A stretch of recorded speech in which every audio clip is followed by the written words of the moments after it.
எந்த பையன்? இல்ல நீ பிள்ளைய தேடி ஸ்கூலுக்கு போனப்ப இவ ஒரு பையன் கூட நின்னு பேசிக்கிட்டு இருந்தா சிசிடிவி ஃபுட்டேஜ்ல பார்த்தோம். ஏய் அதுக்கப்புறம் தான் கிளம்பி 2 பேருமா போனாங்க. அவங்க அம்மா அப்பாவும் அந்த பையனை தேடி அப்பதான் வந்தாங்க. அப்புறம் அவங்க தான் போலீஸ் ஸ்டேஷன்ல போய் கம்ப்ளைண்ட் கொடுத்தது. ஐசு இல்ல நான் கூட போல. நான் பேசிட்டு கிளம்பிட்டேன் அங்கிருந்து. அப்படியே வீட்டுக்கு வந்தேன். இவங்க யாரையும் நான் கவனிக்கல. மேலே வந்தேன், படுத்தேன், அப்படியே தூங்கிட்டேன். என்ன படுத்து தூங்கிட்டியா?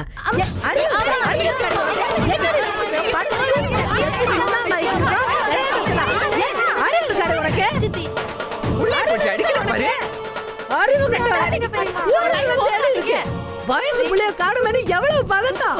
போலீஸ் ஸ்டேஷனுக்கு போய் கம்ப்ளைண்ட் பதிவு பையன் கூட இருக்கிற சும்மா இருப்பாங்களா ஊர்ல? பைத்தியக்காரி காலையில இருந்து தேடி தேடி உசுரே போயிடுச்சு எனக்கு. புள்ள கிடைச்சிருச்சுல. ஏய் நகரு, ஒரு நிமிஷம் இங்க வா. ஒரு நிமிஷம் அத்தை, ஒரு நிமிஷம் அத்தை, ஒரு நிமிஷம் பேசிக்கிறேன். அடிக்க மாட்டேயா? தப்பு மன்னிச்சிரு. அடிக்க மாட்டாயா? அடிக்க மாட்டேன்.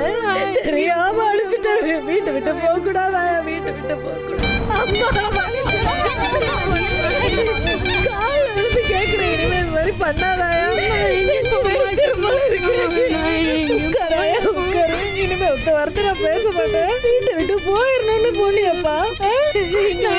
அம்மாவை பிடிக்கலன்னு போயிட்டியா? சண்டை போட்டு போயிட்டியா? எப்படி பைத்தியக்காரி மாதிரி ஆக்கிட்டாங்க பாருங்க. புள்ள போலாங்கிறது உரைக்கிறதுக்கே எனக்கு 10 நிமிஷத்துக்கு மேல ஆயிருச்சு.